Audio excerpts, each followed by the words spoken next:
Good evening, professional colleagues, friends, and students, ladies and gentlemen. I want to welcome you to another edition of ICANN on Air, powered by the Institute of Chartered Accountants of Nigeria.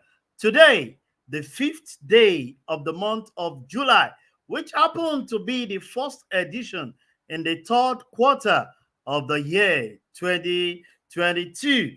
I want to believe that the previous session has been very educative, very insightful, and it has nourished us as professionals, captains of industry, and that is why we are always ready, connected to ICANN on Air every Tuesday and Thursday by 6 p.m.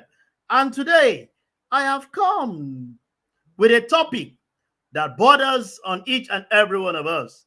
It cut across every one of us, and that is talking about taxation and governance, the role and place of politics.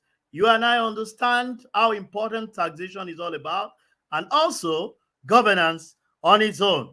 And I have the pleasure to be having with me here today a friend of the house who is always here to give us insight into some of the topical issues.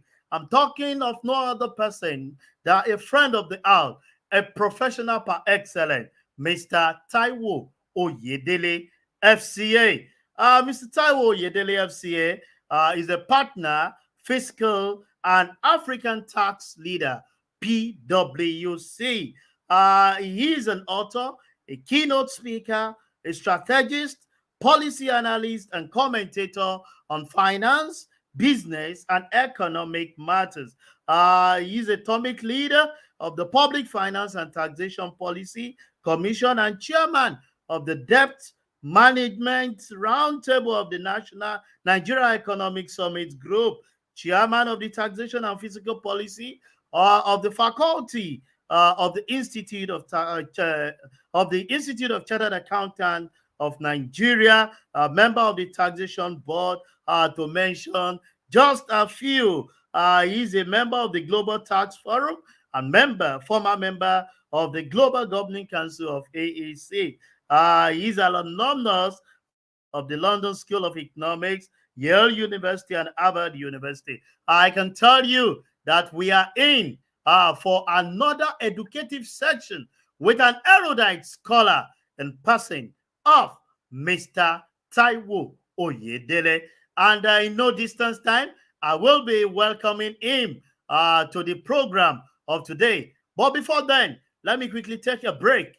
And I advise, stay connected. Get your pen. Get your book to Doctor What the Prof will be dishing out today. I'll be back very shortly. As a finance professional in a disrupted business landscape, what does it take to be in demand? What does it take to attract great paying international roles?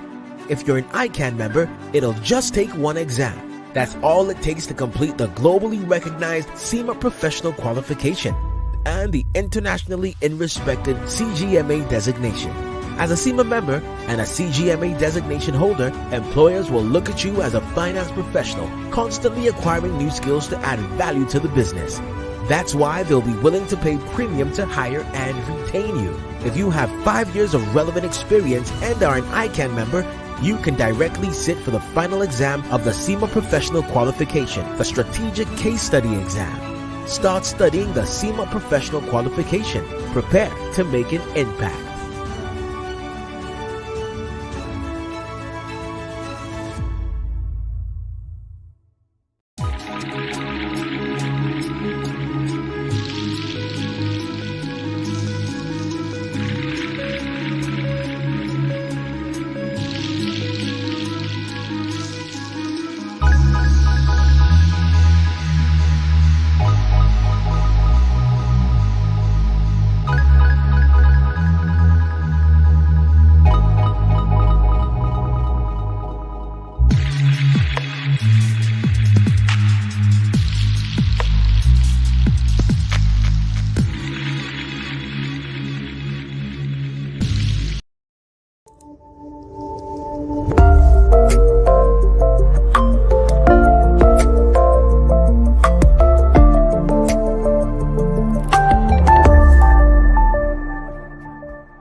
Welcome back. Welcome back.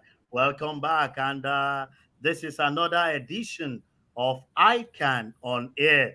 And today we are discussing on taxation and governance, the role and place of politics.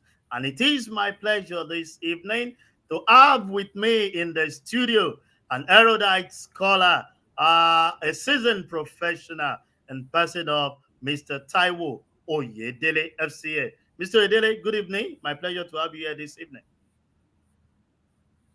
Yes, good evening and thank you for having me. It's a pleasure to be here. Always pleasure to have you on ICAN on air.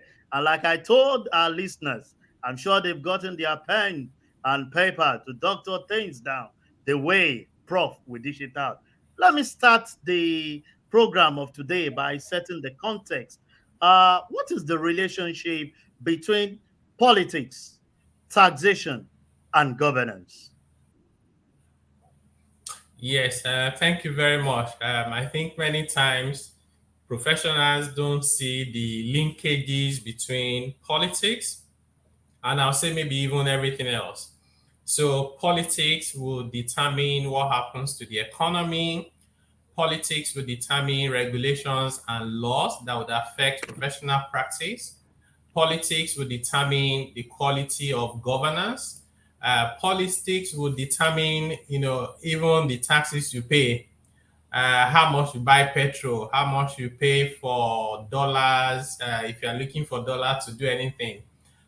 So politics is at the heart of governance and how society is meant to operate, especially in a democracy. And this politics is driven by politicians. Sometimes there are people with professional competence and skills. Sometimes they're just politicians with no useful experience. But then, in any case, they are meant to lead and direct the lives and, of course, sometimes the livelihood of millions and millions of people. In the context of Nigeria, we're talking about 200 million people plus.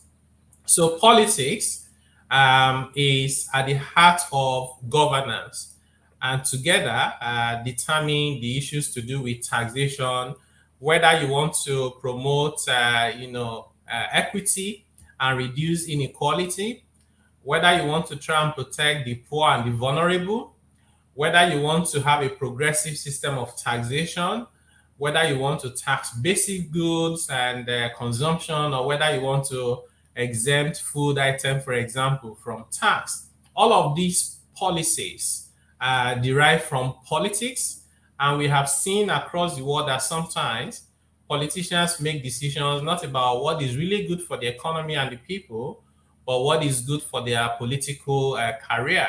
So this is why it's important for us to make the linkage and be able to make the connection so that at the end of the day, all of these work together for the good of the people. Great, great. No other way to simplify the connection between politics, taxation, governance. You just say it all. Politics is everything because it's the art of governance. Take out the art, everything will goes empty. Let me go straight to the next Hmm. question, my prof. What is the best global practice in terms of tax compliance by politicians and the political parties? Yes. So, in many countries, there was a time I read something in the UK that says if you want to get the attention of the people, talk about tax and then talk about entertainment. Because those two things will always get the attention of the people. Unfortunately, in Nigeria, if you talk about entertainment, you get the attention of the people. Good luck if you talk about tax. I'm not sure that people are interested in issues to do with tax. But unfortunately, that actually affects their life far more than entertainment in many ways.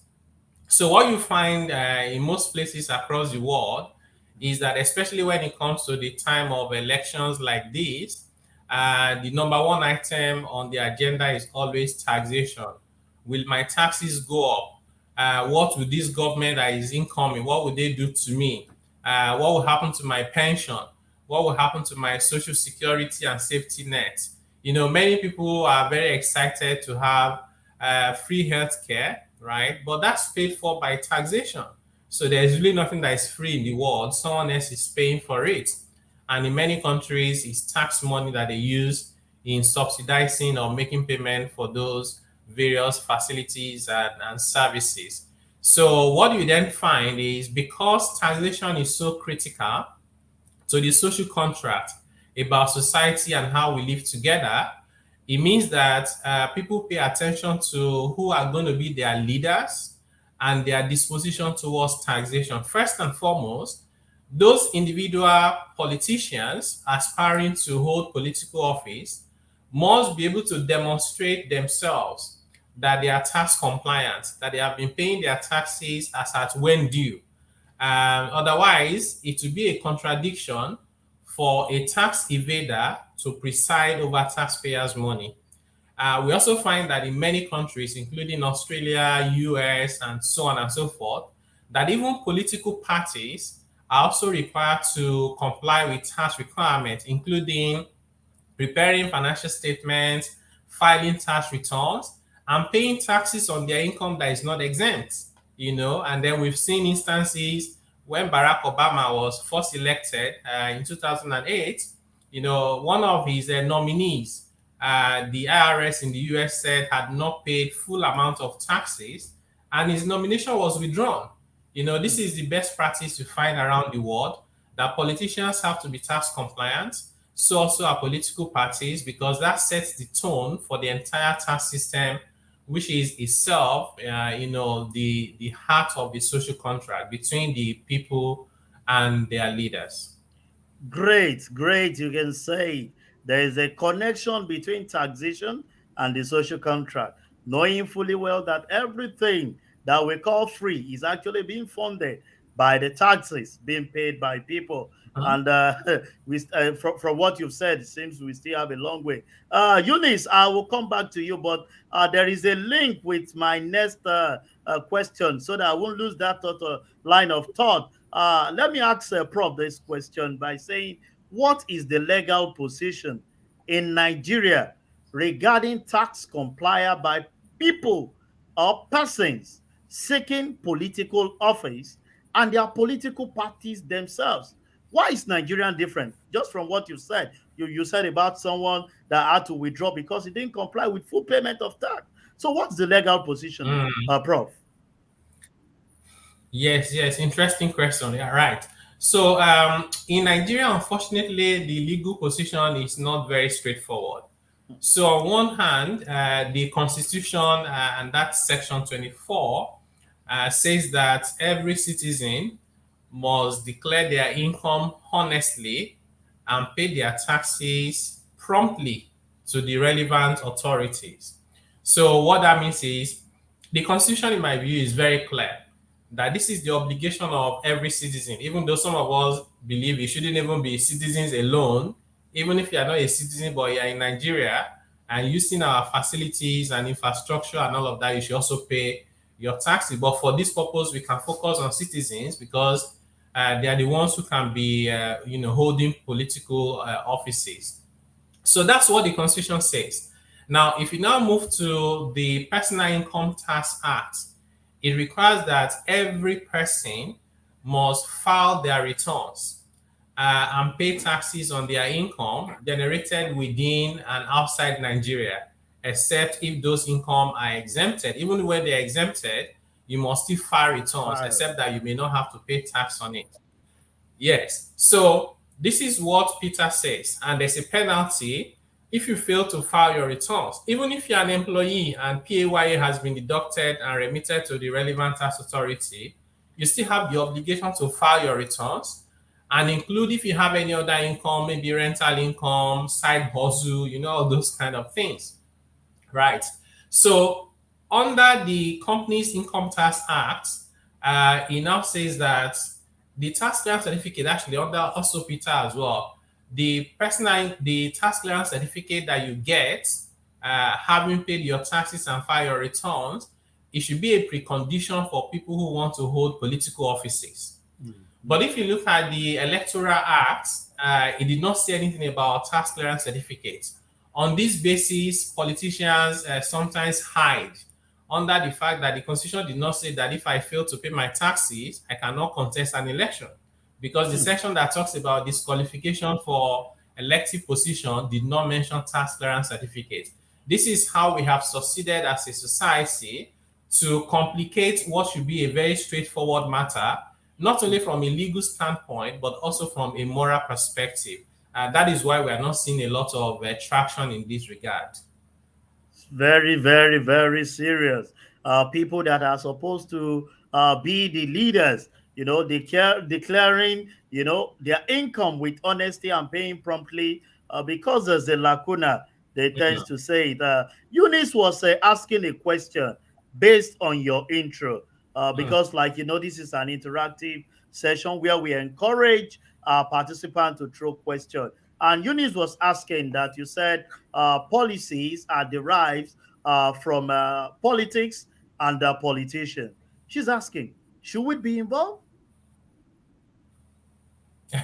Certainly, yes, we should be involved.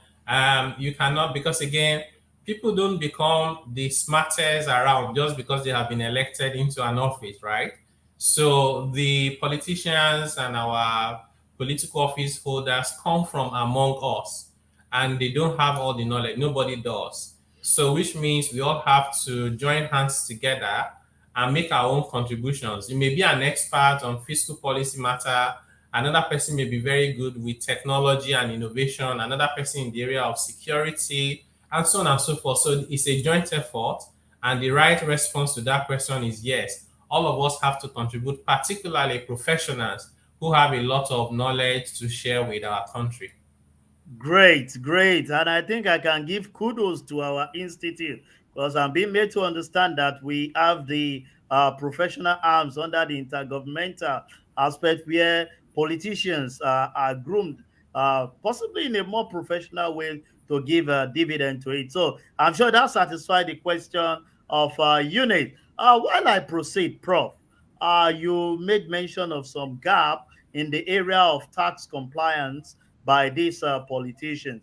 Let me just ask, Prof, what are your recommendations to address this existing gap or the lacuna in the relevant tax law? You said about the law itself, the Electoral Act, and all the. How can we address this lacuna? Yes, yes, great question. Right. So I think, if you have a provision in the Constitution or any other enabling law, and it's not being interpreted in line with the spirit of the law. So what you need to do is to go and amend that law and make it very clear. So I think number one thing we need to do as a country is to amend the Constitution to not only state that you have to declare your income honestly and pay your taxes promptly, we have to put the consequences in the Constitution, including you cannot hold a political office if you are not fully tax compliant. And that is not what we have today. That, in fact, when the political parties produce the list of how much to pay to be president, how much to pay to be governor. Some state internal revenue services also publish their own list. They said if you want tax clearance certificate to be governor, come and pay this amount. If you want to be, I said this looks like a joke. That's not how tax works. You should have been paying your Uh, taxes as at when due before you collect the tax clearance certificate. So the other mm, thing we need to do is to amend the Electoral Act and make it also very clear. And then on top of that, the tax authority they should be barred from giving people, from selling tax clearance certificate. But that's what they're doing. They're just selling it. You should not be able mm, to sell tax clearance certificates. Um, Even when you have the tax clearance certificate, I should still investigate as a tax authority whether mm. you declare all your income. Your tax clearance certificate might say that you have paid 100,000 naira, but the car you drove for screening for elective position is worth 70 million naira and is bulletproof. It's not adding up, right?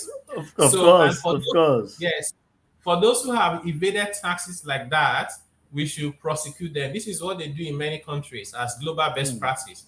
Once you have mm, prosecuted them and they have been convicted, which is very easy with tax matters, then they cannot even hold political offices anymore. The good thing about this is it's not just about raising revenue for the country, which is important, by the way. It's also that it takes people of character to declare their income honestly and pay their taxes promptly. So what that will do for you is you screen out a lot of touts and criminals and people who don't mean well for the society from Society. ever holding political offices. So these are the critical things we need to do urgently. Prof, you in fact you nail it on the head.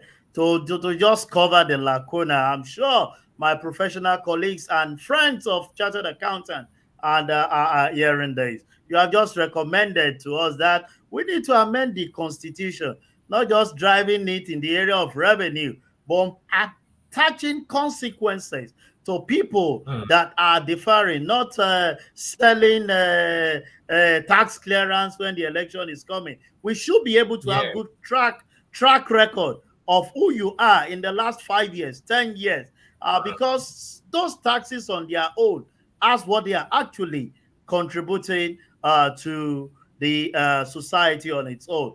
I can yeah, see Eunice coming back again. She's saying again that that's a loophole in the Constitution and Electoral Act. If tax clearance is not prerequisite for holding, okay, so it's a comment to collaborate that if that is not embedded in the Constitution and the Electoral Act, that means there's a serious lacuna, and he's a common man that will definitely get brunt for those things. Prof, in a very subtle manner, let me ask it by saying, what should mm. professionals and general public care about on this issue that we are discussing about? Yes, yes. So they need to care about it. They need to care about it because it affects their lives. In fact, it affects the lives of their children and their future as well. Hmm. So if you don't pay attention to politics, governance, and taxation, you end up in a place where you are not proud of your country and things are not working. So whether we are professionals, whether we are traders, whether we are ordinary people, whether we are elites, every single person needs to care about these matters. And one, they have to show that they truly care by seeking to understand. So, which is why a program like this by ICANN is commendable. So, which is educating the public. So, people have to seek to understand. Then, secondly, they have to start asking questions. So, Hmm. when you see someone that says, I want to be local government chairman, I want to be House of Rep, I want to be honorable and senator and whatever it is fine. It's okay for everybody to aspire, but ask them those questions. And once we see that they cannot answer those questions properly about their own tax affairs, we should not vote for them. And the relevant authorities should prosecute them for being tax evaders. So they don't have access to our common purse and then steal the money of other people who are managing to pay taxes. Very wonderful, very wonderful. So I'm sure my professional colleagues, even the students who are connected with us, are hearing from my prof saying, ask question. Don't just keep your mouth shut.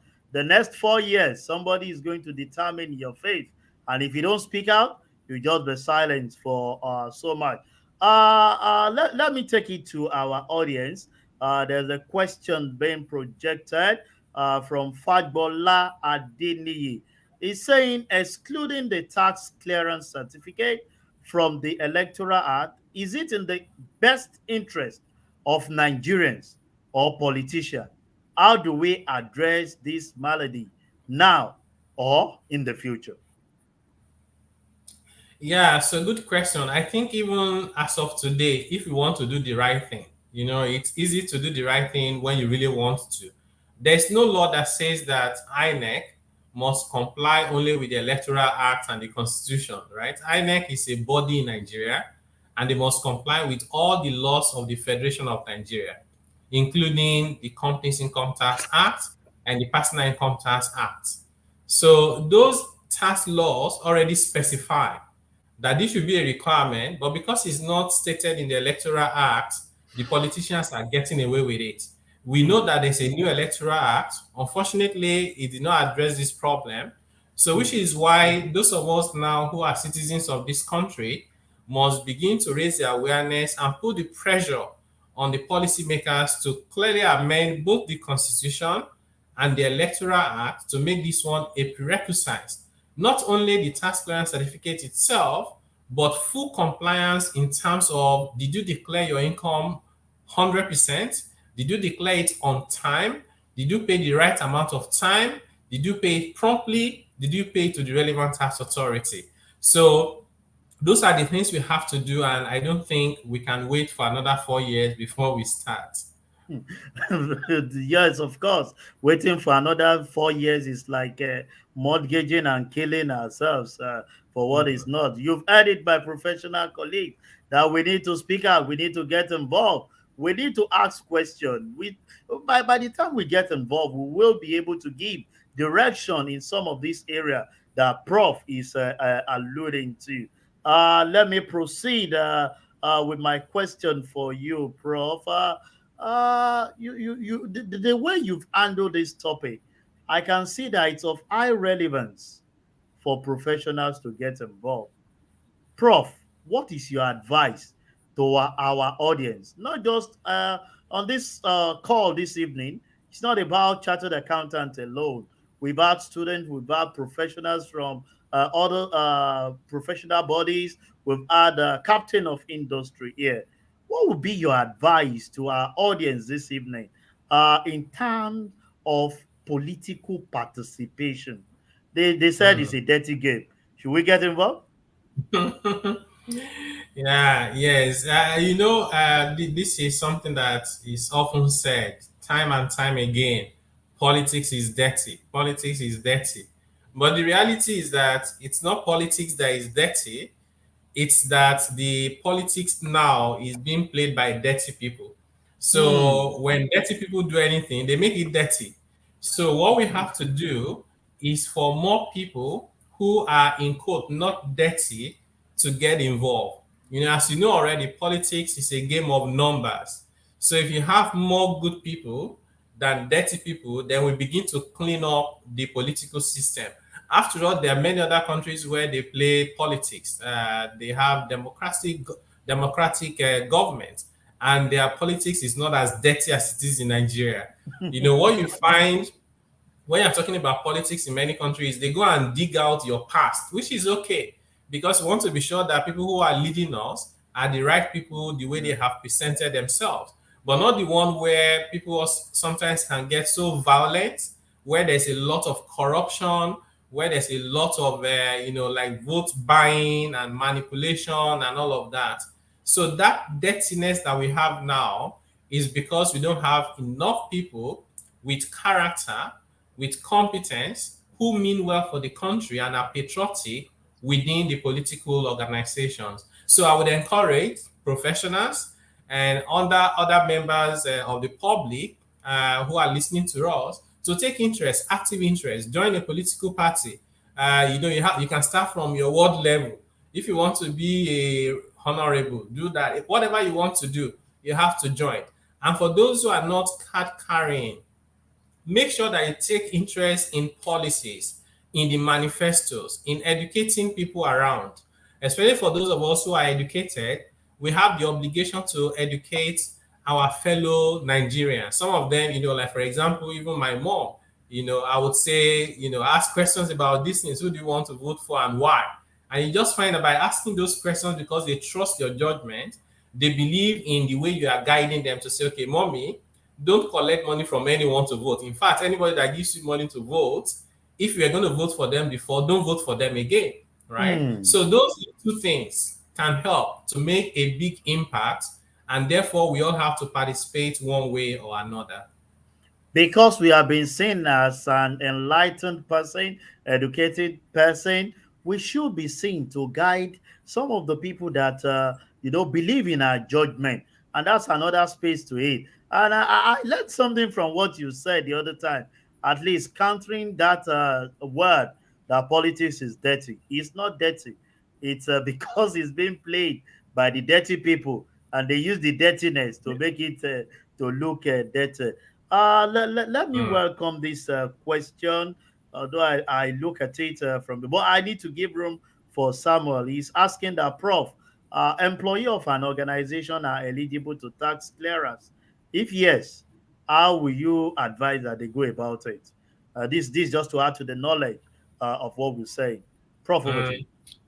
mm. Yes, yes. Every individual, whether you're an employee or not, every individual that is earning income must file returns, pay their taxes. If you're an employee, your PAY would have been remitted. Everyone is entitled to a tax clearance certificate, even if you haven't paid taxes, so long as you file returns. Because I can file returns and I have no tax to pay, right? Either because I have no income that year, I may be a small business owner where I've actually made a loss. Because I made a loss, there's no tax to pay, but I filed my returns, I'm still entitled to a tax clearance certificate. Now, the way to go about it will depend on the state where you are tax resident. For people who are residents in Lagos, you can actually make the application online. You should have an account online. If you don't know how to go about it, visit the nearest LRS office and they'll be able to guide you. For many people who are in employment, their employer can help them process it in bulk so that everybody will just come and pick up their card.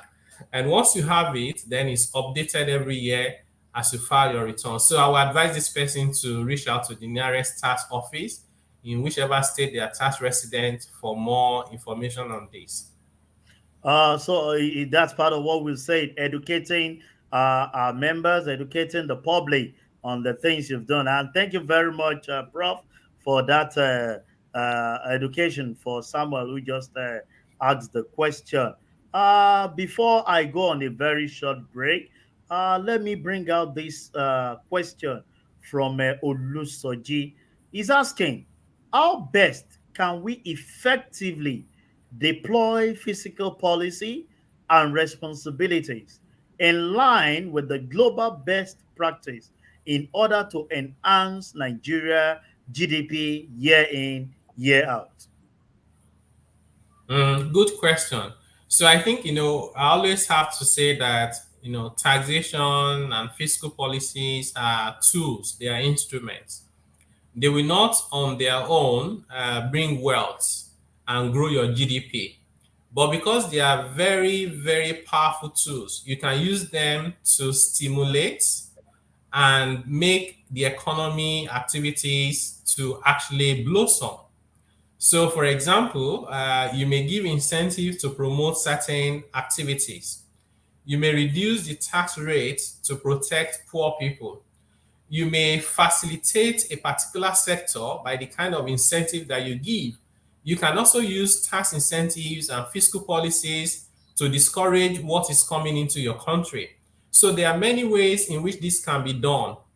So fiscal policy and also fiscal responsibility of government in terms of prudence, how they spend money, in terms of ensuring that indeed, the money that the people pay from their sweats is not wasted. That prudence means that you can provide infrastructure, social services that are needed for the economy to run. For example, good roads. When you have good roads, it means that I can transport my goods and Mm, the cost will not be prohibitive. When I have good infrastructure in terms of technology, it means I can do a lot of invention. When I have civil service that is e-government driven, it means that I can bypass the bureaucracy of government and get things done. Sometimes you find that government actually comes in the way of business, such that people who want to do legitimate business cannot do it. And therefore, they cannot create employment, and therefore, they cannot lift other people out of poverty. So, there are so many ways in which fiscal policy and fiscal responsibility can help facilitate and stimulate economic activities for us to grow our GDP, not only year in, year out, but to do so in an inclusive manner where we carry everybody along. very brilliant, very brilliant. I have been guesting Mr. Taiwo Yedele talking to us about taxation and governance, the role and place of politics. And I can see he's actually been gingering us, telling us, get involved, get involved, get involved. We are just starting. And in a very short while, I will be going on break. Let me tell you, prepare your question. Prof is out here to do justice to that. I will be back in a very short while. Thank you.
As a finance professional in a disrupted business landscape, what does it take to be in demand? What does it take to attract great paying international roles? If you're an ICAN member, it'll just take one exam. That's all it takes to complete the globally recognized CIMA professional qualification and the internationally respected CGMA designation. As a CIMA member and a CGMA designation holder, employers will look at you as a finance professional, constantly acquiring new skills to add value to the business. That's why they'll be willing to pay premium to hire and retain you. If you have 5 years of relevant experience and are an ICAN member, you can directly sit for the final exam of the CIMA Professional Qualification, the Strategic Case Study exam. Start studying the CIMA Professional Qualification. Prepare to make an impact.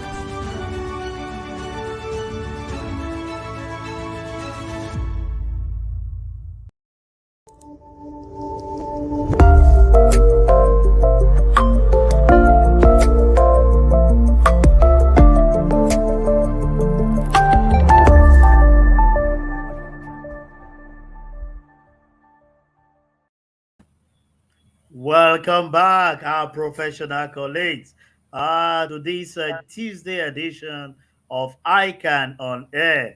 And I've been guesting our erudite scholar, a professional par excellence, Mr. Taiwo Oyedele, who's been discussing with us taxation and governance, the role and place of politics. Prof, you're welcome back, sir. Okay. I want to believe Prof is hearing me. Let me start. Yes, so I think even though I couldn't hear you clearly, so hopefully you can hear me. Very well, Prof. Very well, Prof. Yes. So I'll move So in. Okay. I think the critical questions. Go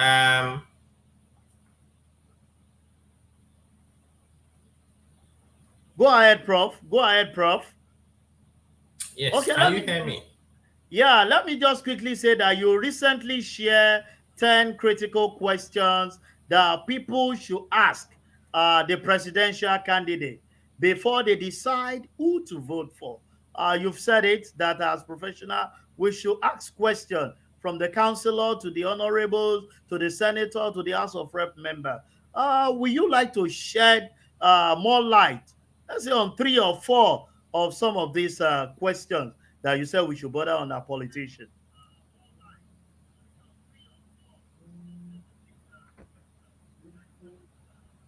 Prof, can you hear me? Yeah, thank you very Okay. much. Yes, I hope you can hear me. So the those critical questions are questions to do with governance. They are questions to do with how we lead our country. So what I suggested in my publication is that whether you are obedient, we know that people who follow Peter Obi say they are obedient, or whether you are batified, BAT for Bola Ahmed Tinubu, as well as articulated for people who are following, the former Vice President Atiku. Of course, there are other candidates. This is not to look down on them. So you say it doesn't matter who you are following. You do have the right to follow anyone that you so desire, but you must ask them critical questions. Those critical questions include questions around peace and security. For example, how are we going to be able to use intelligence to be able to protect ourselves? Because we have security forces and sometimes they are not working together in a collaborative manner to be able to at least curb, because you need to be able to prevent these violence before it even happens, not chasing it after it has happened already. So, and in many countries, it's not about the power of the military, about guns and Tucano jets and bombs. It's actually about intelligence. So it's important, therefore, that this candidate can speak to issues of security, police reform. How do we control arms? Why is it that it's easy for arms and ammunition to come into Nigeria, even though we have our border that is being policed by immigration and as well as by custom? So that's one area, peace and security. Another area is to do with governance. So in terms of governance, how would you ensure that there's inclusiveness in your appointment? So we have proper representation across Nigeria. There's even the federal character, right? But the reality is that doesn't mean you should go and take the average or below average to come and lead the rest of us. Find the best people everywhere. There are best people in every region in Nigeria, in every tribe, so find them so that they can lead us. So that's about inclusiveness in governance. And how can we introduce e-government? So like UAE in Dubai, for example, they have e-government. You can do almost everything with government without even showing up physically. Estonia even have e-citizens. You can be a citizen of Estonia even though you have never been there before, and you can do everything online. As well as civil service reform is necessary so that things can get moving very productively. The last one I should mention out of those 10, there are many of them, is to do with the economy itself, because the economy is very important. On issues to do with employment, how would you create employment? Government cannot give us employment, so the employment has to come from the private sector, but the public sector has to make it possible for the private sector to create wealth and generate employment. Another important issue about the economy is inflation. How can we put inflation under control so that people can afford basic needs, particularly food, shelter, and security? And finally is, how do you manage public debt as part of the economy? So we don't want to get to a point where our debt is rising faster than our GDP and our debt service cost is rising faster than our revenue. If you continue like that, in that trajectory, you have an unsustainable debt burden and you end up with a debt trap, which is not good for the economy. So these are some of the critical questions that I think that we should be asking politicians at this time, particularly the presidential candidates. Great, and awesome. We should ask them questions that border around peace. Talk about the police reform. Make the governance inclusive. Talk about e-governance. Talk about the management of public debt. These are questions that continuously we should be asking the political leaders. I can hear James asking this question. I said, Prof, my belief about the tax law in Nigeria is that they are cobwebs, strong enough to hold the weak, but too weak to hold the strong. Do you agree with this, Prof?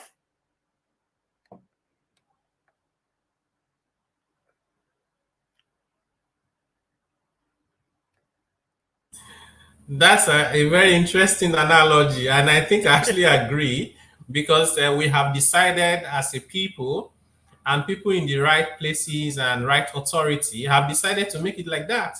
So it's not only the tax law, I think it's just laws in Nigeria generally. We seem to have two sets of application of laws, the one that we apply to the poor people and the ones that we apply to the people who are in quotes above the law. And this is not good for a society. It's impunity. So when you allow that to happen, so this cobweb that we have today, which can only hold the weak and allows the strong to get away, we have to turn that around such that it becomes a very strong net, that if you cross the line and you get into that net, you face the consequences. It doesn't matter who you are. The former Prime Minister of Italy, Silvio Berlusconi, when they could not find a way to convict the guy, it was tax that they used, and they got him convicted because of his old age. They said, "Don't go to prison, but go and serve in old people's home." He thought he was going to get some preferential treatment. They didn't allow him. He had to do the hard labor there, as part of his sentencing. So we need to start doing that in Nigeria, regardless of whether they are rich, they are poor, whether they are high and mighty. We should apply the power of the law equally, as no respecter of persons. Yes, that's what they keep saying. The law is no respecter of anyone, and we should not operate a double standard in terms of these laws that we are actually giving to our citizens. Whether you are a leader, you are a common man, the same law is applicable to you. And I have Paul here before I go to the question that I have for you. Paul is asking, how is the present debt portfolio of the country juxtaposed with the tax payment being recorded in the country vis-a-vis the comment by Prof on prudency by the government? Should a taxes based on profit declared by the bank year in, year out, or out by the yardstick to say we are doing well with the TET? Should tertiary institution be closed, or where are the taxes going? Prof, that's the message from Paul. Can you just do justice to this, sir?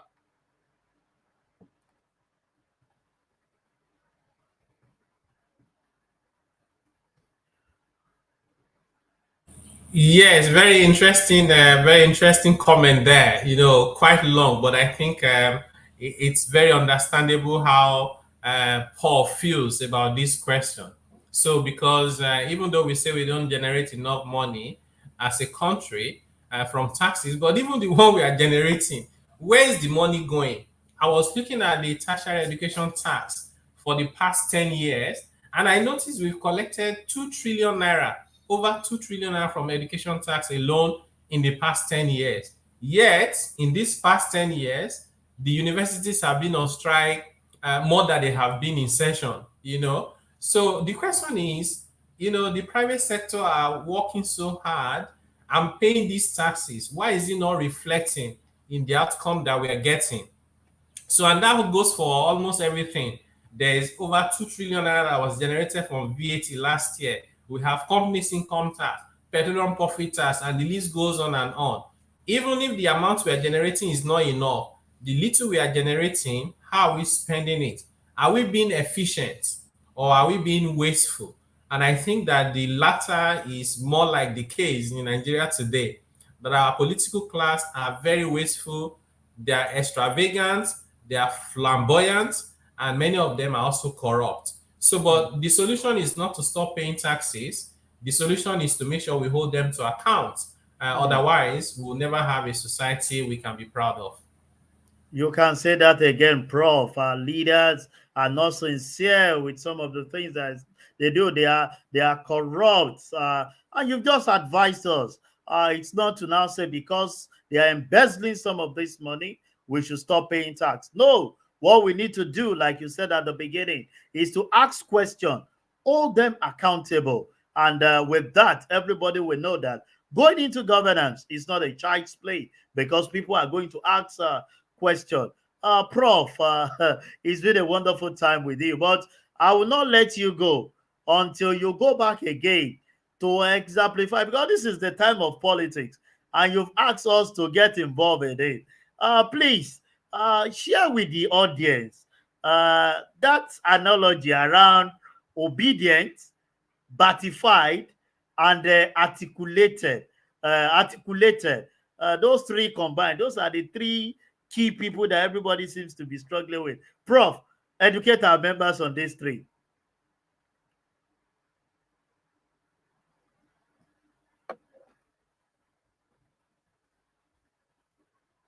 Prof, can you hear Yes, me? it's politics, and it's the political season is here, so you can see that there's so much activities going on social media, in the traditional media, in the open space, at bars, at meetings. Everybody is talking about politics. Those who are following, former governor of Anambra State, Peter Obi, will call themselves obedient. And those who are following Bola Ahmed Tinubu BAT will say they are batified. And Hmm. those who are following, the former vice president Atiku Abubakar will say they are articulated. No, Hmm. I'm not going to tell you, whether I'm obedient, whether I'm batified, or whether I'm articulated. To be honest, I haven't decided who I'm voting for.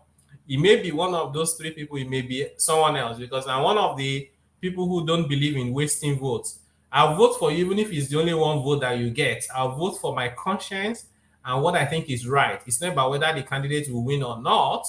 Um, and I'll make that decision once we see this candidate answering questions about what is critical to our country in terms of the economy, in terms of security, in terms of using technology, in terms of efficiency in government, protecting the poor and vulnerable, ensuring that we have a competitive business environment, and so on and so forth. Once I see their programs and manifestos, and not only that, how they are explaining it to the Nigerian people, along with their own credential about what they have done before, integrity, character, and competence, then I'll make up my mind closer to the election on who to vote for. I can guarantee you that I'll be voting.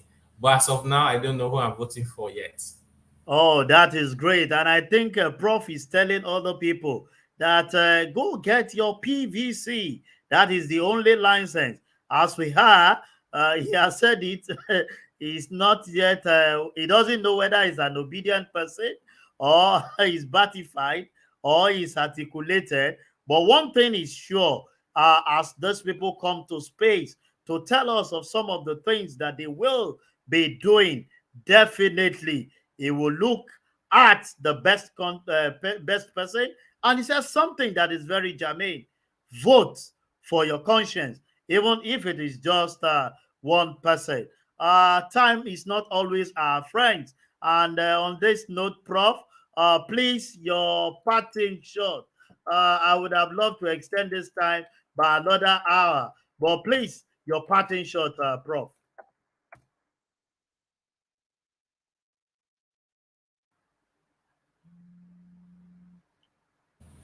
Yeah, thank you very much. My parting shot would be that you have a million and one reasons to be frustrated about Nigeria, and then to take on different things. Some of people become criminals. There are people who are killing other human beings, thinking they can make money from rituals. There are people who are so desperate they leave the country under very unsafe circumstances and conditions. My parting word is we can never give up on our country. We must remain hopeful, and we must take practical steps to play our part, getting knowledge about the political system and how it works, and your role in it, not just about politics, but your civil obligations is a very important tool. And also educate people around you, your friends, your uncle, your parents, people that you know, so that we can all together join hands in moving our country forward. And I'm very positive that very soon Nigeria will be that country of our dreams. Thank you very much, Prof. Thank you very much. I have been guesting in the last 40 minutes, Mr. Taiwo Oyedele, who is the African tax leader for PwC. And he's been talking to us about taxation and governance, the role of politics. And the parting word is something that we just have to take with all seriousness. Don't give up on your country. Remain hopeful by getting involved in some of these activities, and definitely there will always be light behind the tunnel. I sincerely want to appreciate all our audience today for being part of this program. ICAN on air. The first edition for the third quarter, this day, Tuesday, 5th July 2022. And I want to ask you, make sure that you are connected to ICAN on air every Tuesday and Thursday. And before I go, let me remind you that the Institute of Chartered Accountants of Nigeria will be organizing the 52nd annual annual accountant conference that will be holding in Abuja come October 10 to 14. And that will be another opportunity for you to learn, to tap from the people who are well rooted in the knowledge. I want to leave you to say, join me again on Thursday, the 7th day of the 7th month in the year 2022, when I'll be bringing to you another guest. I remain your anchor, Olusesan Okunade. Bye for now.